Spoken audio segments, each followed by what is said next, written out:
ప్రజ్ఞని రూంలోకి తీసుకువెళ్ళిన ఇష్వాన్ తనని గోడకి లాక్ చేసి తన పెదవులు అందుకున్నాడు ఆలస్యం చేయకుండా. అసలే 2 రోజుల గ్యాప్ రావటంతో ప్రజ్ఞని వదలబుద్ధి కాక 10 నిమిషాల పాటు ఊపిరి ఆగిపోయేలా ఫ్రెంచ్ కిస్ ఇచ్చి 10 నిమిషాల తర్వాత వదిలాక ప్రజ్ఞ ఆయాసంగా ఊపిరి పీలుస్తూ ఉంటే ఇష్వాన్ తన చుట్టూ చేతులు వేసి తన మెడవంపుల్లో మొహం పెట్టాడు. కొంచెం సర్దుకున్నాక ప్రజ్ఞ కంగారుగా, బావా, ఏం చేస్తున్నావు నువ్వు? ఎవరైనా చూస్తే ఏమైనా ఉందా అని అంటే, అందరూ చూసేలా ముద్దు పెట్టుకుంటామే, అసలే మీ అమ్మకి మన మీద బీభత్సమైన నమ్మకం ఉంది అని నవ్వుతూ చెప్పగానే 2 రోజుల ముందు జరిగింది గుర్తు చేసుకుంది ప్రజ్ఞ. అది గుర్తుకు రావటమే చిరుకోపంగా ఇష్వాన్ భుజం మీద కొట్టి, కొంచెంలో తప్పిపోయింది, లేదంటే అమ్మ దగ్గర అడ్డంగా బుక్ అయ్యేదాన్ని, నీకు అసలు కొంచెం కూడా భయం లేకుండా పోయింది బావా అని అంది. నాకెందుకే భయం? నా పెళ్ళాం దగ్గరే కదా నేను అడ్వాంటేజ్ తీసుకుంది అంటూ ప్రజ్ఞ మెడవంపుల్లో ముద్దుల వర్షం కురిపిస్తూ ఉన్నాడు ఇష్వాన్. బావా అంటూ కష్టంగా ఇష్వాన్ మెడని పక్కకి జరిపిన ప్రజ్ఞ దీనంగా మొహం పెట్టి, ప్లీజ్ బావా అని అంది. నేను కూడా ప్లీజ్నే, ఒంటరిగా దొరికావు, ఎలా వదిలేయగలను? అన్న పనిష్మెంట్ మాత్రం నీకు ఖచ్చితంగా ఉంటుంది అంటూ తన చెవిలో చిన్నగా విషయం చెప్పగానే ప్రజ్ఞ భయంతో, లేదు లేదు, నేను నీకు పనిష్మెంట్ ఇవ్వాలి కానీ నువ్వు కాదు బావా, గెలిచింది మేము, మర్చిపోయావా అని ఏడుపు మొహం పెట్టి అడిగింది. అందరిలో ఎవరం గెలిచినా ఇద్దరం గెలిచినట్టే కదరా చిన్ను, కాబట్టి నేను చెప్పింది చెయ్యమ్మా అని తన బుగ్గగిల్లి, ఇప్పటికైతే వదిలేస్తున్నాను, కానీ నేను చెప్పింది చేయకపోతే మాత్రం నైట్ అంతా నీ రూమ్లోనే ఉంటాను. ఆ తర్వాత కంట్రోల్ మిస్ అయితే ఆమ్యామ్య కూడా అయిపోతుంది. ఆ తర్వాత నువ్వు మీ మమ్మీకి మా మమ్మీకి చెప్పి ఇద్దరం పెళ్లి చేసుకుందాం. అది మామూలు పెళ్లి కూడా కాదు, ముందు బడిత పూజ, తర్వాత పెళ్లి పూజ అని వెటకారంగా చెప్పి తనని తీసుకువెళ్ళాడు మళ్ళీ తిరిగి వేణు రూంలోకి.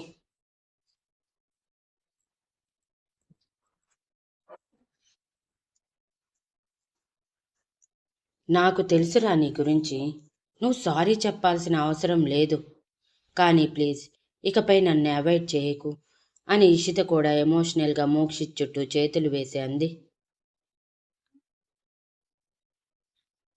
ఓకే బంగారం, అస్సలు అవాయిడ్ చేయను అంటూ ఈషిత మొహం మొత్తం ముద్దులు పెడుతూ, ఐ లవ్ యూ రా, I love you so much, ఇన్ని రోజులకి కనికరించావు బంగారం అంటూ తన నడుముని ఒక చేతితో చుట్టి మరో చేతితో తన మెడ వెనక చేయి పెట్టి మొదటిసారి పూర్తి స్పృహలో ఉండగా ఇషిత పెదవులని అందుకున్నాడు మోక్షిత్ ఎంతో ప్రేమగా.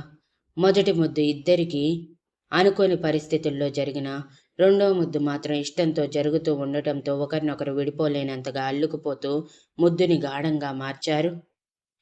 పావుగంట తర్వాత ఊపిరి భారమైన ఇద్దరూ దూరం జరిగితే ఇషిత చిరుసిగ్గుతో, నేను కిందకి వెళ్తాను మోక్ష్ అని బయటికి వెళ్లేలోపు మోక్షిత్ తన చేతిని పట్టుకొని మీదకి లాక్కొని, నీ సిగ్గు చూస్తుంటే ఇప్పుడే నిన్ను సొంతం చేసుకోవాలనిపిస్తుంది ఈషు, బట్ నేను తొందరపడను. నువ్వు అడిగినట్టు మీ నాన్నని ఒప్పించి నిన్ను సగౌరవంగా నా భార్యగా నా ఇంటికి తీసుకువచ్చాక అప్పుడు పూర్తి స్పృహలో పూర్తి స్థాయి ప్రేమని చూపిస్తూ నిన్ను నా సొంతం చేసుకుంటాను అంటూ తనని ఎత్తుకొని బెడ్ మీద వాల్చి తన గుండెల మీద పడుకొని, నేను ప్రశాంతంగా మనస్ఫూర్తిగా నిద్రపోయి 2 డేస్ అవుతుంది, 2 డేస్ నుంచి నీ గురించి ఆలోచిస్తూ నిద్ర లేదు నాకు, అయినో నీకు కూడా నిద్ర ఉండి ఉండదు అని తన చుట్టూ చేయి వేస్తే ఇషిత కూడా ప్రశాంతమైన మనసుతో మోక్షిత్ చుట్టూ చేతిని వేసి కళ్ళు మూసుకుంది. 2 రోజుల నుంచి సరైన నిద్ర లేని ఇద్దరూ ఒకరి సాంగత్యం ఒకరు అనుభవిస్తూ ప్రశాంతంగా నిద్రపోయారు.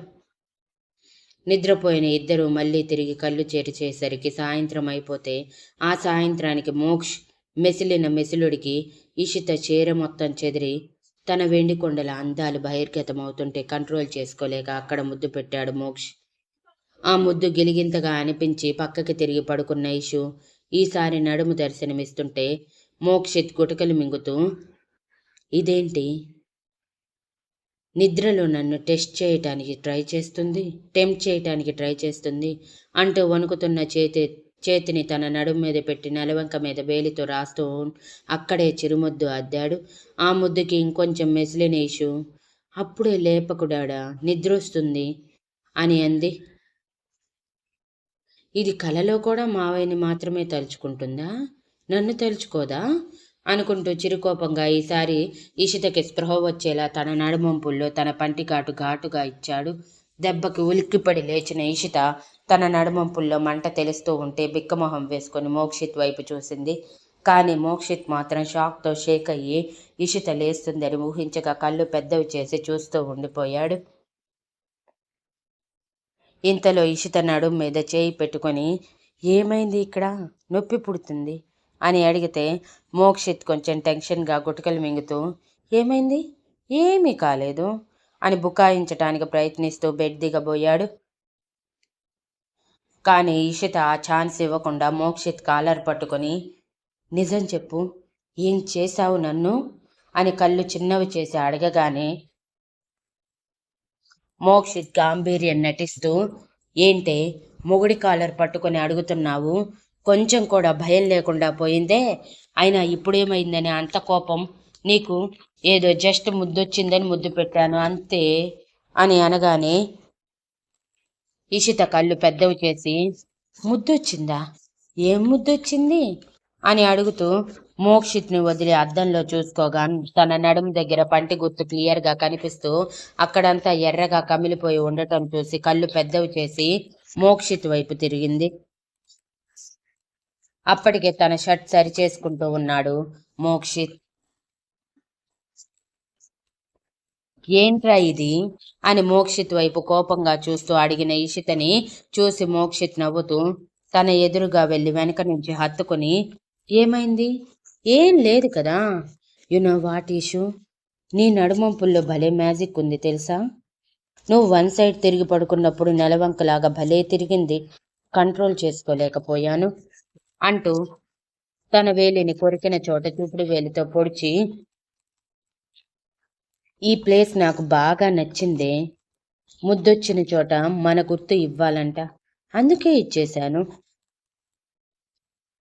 అని చెప్పి తన మెడవంపుల్లో ముద్దు పెట్టి, దీనికి నువ్వు షాక్ అవ్వాల్సిన అవసరం లేదు అని అనగానే ఇషిత అదే షాక్తో కళ్ళు పెద్దవి చేసి, ఇలా మారిపోయావేంట్రా, ఇంతకుముందు ముట్టుకోవటానికి భయపడేవాడు ఈరోజు ఏకంగా కొరుకుతున్నావు అని అడిగింది.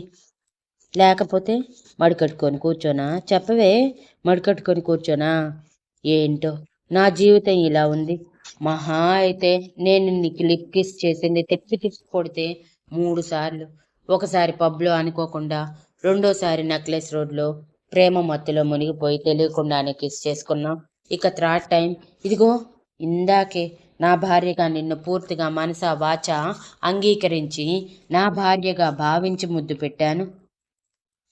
ఆ తర్వాత నేను నిద్ర లేపుతుంటే నువ్వు సరిగా లేవకుండా మావయ్యని కలవరించావు అని జలసీ ఫెలువులో మొహం ముడిచి చెప్పి, నాకు అది నచ్చలేదు, నా దగ్గర ఉన్నా కూడా నువ్వు మావయ్యని తలుచుకోవటం ఏంటి, మొగుడు గారు అంటూ నన్ను తలుచుకోవాలి, అందుకే నీకు మెలకువ వచ్చేలా కోరికాను అని అన్నాడు చాలా సింపుల్గా. ఎంత సింపుల్గా చెప్పావురా అంటూ వెనక్కి తిరిగిన ఇషిత మోక్షిత్ భుజాల మీద కొడుతూ ఉక్రోషంగా, నేను డాడాని కలవరిస్తే కొరికేస్తావా, ఇదెక్కడ లాజిక్ రా వెధవ, వెధవ లాజిక్ కాకపోతే అని అంటే, వెధవ లాజిక్ కాదు, నా లాజిక్ అది, నా దగ్గర ఉంటే నువ్వు కేవలం నా గురించి ఆలోచించాలి, కాబట్టి ఇక నుంచైనా కలలో కూడా నేను ఉన్నప్పుడు మీ నాన్నని తలుచుకోకు మై డియర్ పెళ్ళాం అని తన బుగ్గ మీద ముద్దు పెట్టి, కిందకి వెళ్దామా, సాయంత్రం అయిపోయింది, ఇప్పుడు కానీ వెళ్ళలేదంటే మమ్మీ డాడీ వచ్చి తలుపులు బాధేస్తారు అని అనటంతో ఈషిత ఉక్రోషంగా, పద, ఇంటికి వెళ్ళాక డాడాతో నువ్వు మాట్లాడాలి, నన్ను ఇక్కడికి తీసుకువస్తారని డాడాతో చెప్పాలి, కాదని వెర్రి వేషాలు వేశావంటే అంటూ వేలు చూపించగానే ఆ వేలు మీద ముద్దు పెట్టిన మోక్షిత్, ఈరోజు ఏంటో బాగుంది, ఖచ్చితంగా చెప్తాను, అసలే మంచి ముహూర్తం కూడా అని పంతులు గారు మరీ మరీ చెప్పారు. కాబట్టి వెళ్ళి మన విషయం చెప్పేసి నిన్ను తీసుకొని అందరికీ తెలిసేలా నా భార్యగా ఈ ఇంట్లో అడుగు పెట్టిస్తాను. ఇక్కడ నువ్వు అడుగు పెట్టాక ఫస్ట్ నైట్ కూడా చేసేసుకుందాం అని సిగ్గుపడుతూ అనగానే ఇషిత వెటకారంగా నవ్వుతూ, అవునవును, ఫస్ట్ నైట్ చేసుకుందాం, పద ముందు అని చెప్పి చీర సరిచేసుకొని కిందకి వెళ్ళింది. అప్పటికే స్నాక్స్ ప్రిపేర్ చేసిన రక్షిత గారు మాధవన్ గారికి కాఫీ ఇచ్చి తను కూడా తాగుతూ టీవీ చూస్తూ ఉన్నారు.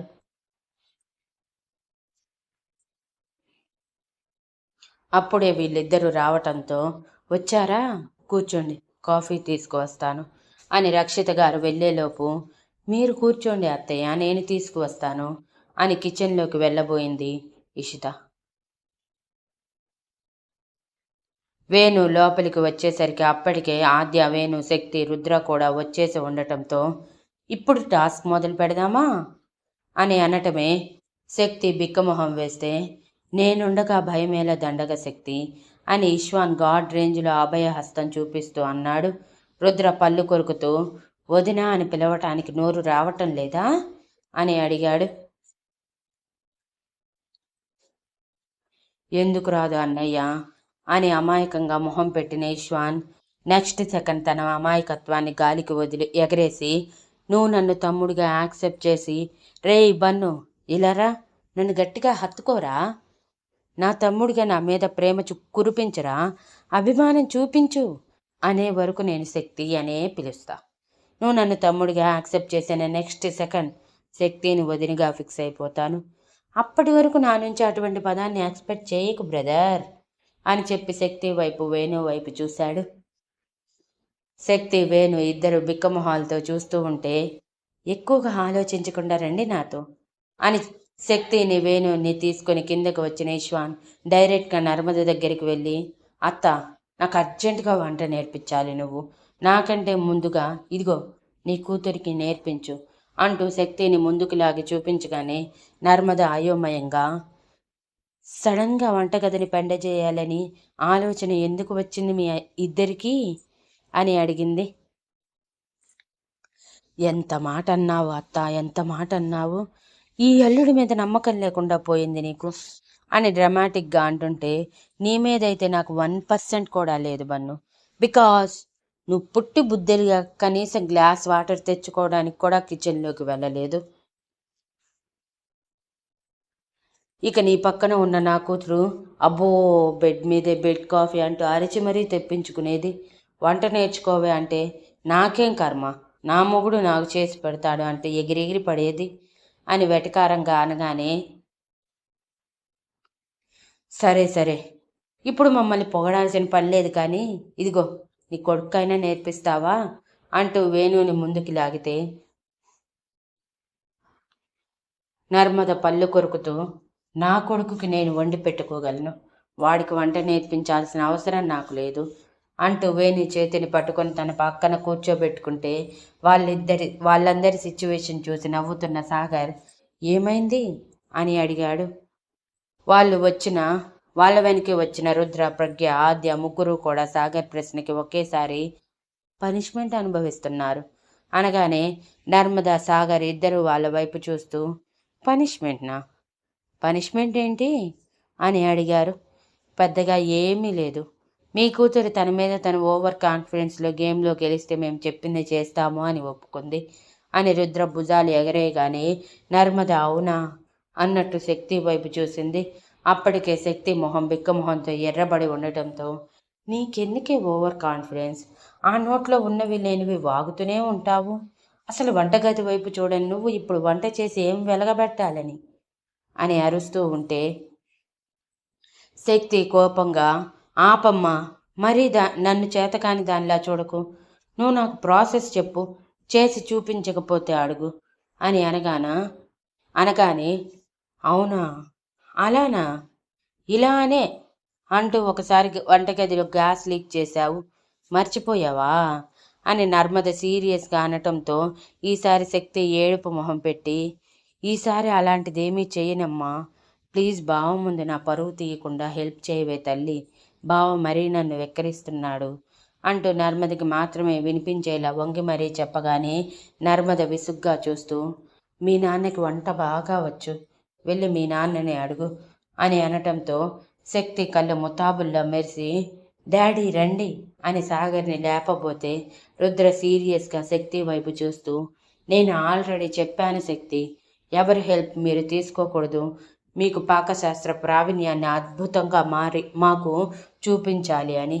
సో ఎవరి నుంచి ఏ హెల్ప్ మీకు దక్కదు, ఏ ప్రాసెస్ ఎవరు చెప్పరు, మీ ఓన్గా మీరు చేసి ఇదిగో వీడికి అంటూ వేణు వైపు, వీడికి అంటూ ఇష్వాన్ వైపు చూపించి, ఇద్దరికి పెట్టి మూడో వ్యక్తిగా నువ్వు తిని ముగ్గురు సేఫ్గా ఉంటే ఆ నెక్స్ట్ మేము తింటాము. సో అన్నీ మూసుకుని వెళ్ళి వంట పని చూడండి అని చెప్పటంతో ఇష్వాన్ కోపంగా ముక్కు ఎగరేస్తూ, ఇంత అవమానమా, ఈ అవమానాన్ని నేను ఈజీగా తీసుకోలేను. శక్తి పద, బావా పద, మన వంట రుచి వీళ్ళకి చూపించాల్సిందే అంటూ ఆవేశంగా వంటగదిలోకి వెళ్ళాడు వాళ్ళని లాక్కొని మరి. ఆ ఆవేశం చూసిన నర్మద కొంచెం కంగారుగా, అల్లుడు వాళ్ళని ఎందుకు రెచ్చగొడతావు, వాళ్ళకి వంట రానే రాదు, పొరపాటున ఏదో చేయి ఇంకోదే చేశారంటే ఇల్లంతా పేలిపోతుంది, అవసరమా అని అంటే, అంత భయపడకండి, శక్తికి మా ఇంట్లో ఉన్నప్పుడు అంతో ఇంతో మా శాంతి పిన్ని వంట నేర్పించింది కాబట్టి తనకి గ్యాస్ స్టవ్ ఆన్ చేయటం, కాఫీ చేయటం లాంటి చిన్న చిన్నవి తెలుసు. ఇక పెద్ద పెద్దవి నేర్చుకోకపోతే ఎలా, రేపు మాకు పిల్లలు పుట్టాక కూడా ఇలానే ఉంటుందా ఏంటి, లేదు కదా, తన వరకు తను పర్ఫెక్ట్ మదర్ అవ్వాలంటే ఇప్పటి నుంచే రుద్దాలి, చేపని బండకేసి రుద్దినట్టు అని సీరియస్గా చెప్పి సాగర్ పక్కన కూర్చుంటే ఆ పక్కనే ప్రజ్ఞ, ఆద్య కూడా కూర్చున్నారు టెన్షన్గా. ఇక వంటగదిలోకి వెళ్ళిన ముగ్గురు ఆ వంటగదిని ఒక యుద్ధ భూమిలో చూస్తూ ఉన్నారు భయంగా. Thank you for listening and please like, share, comment and subscribe.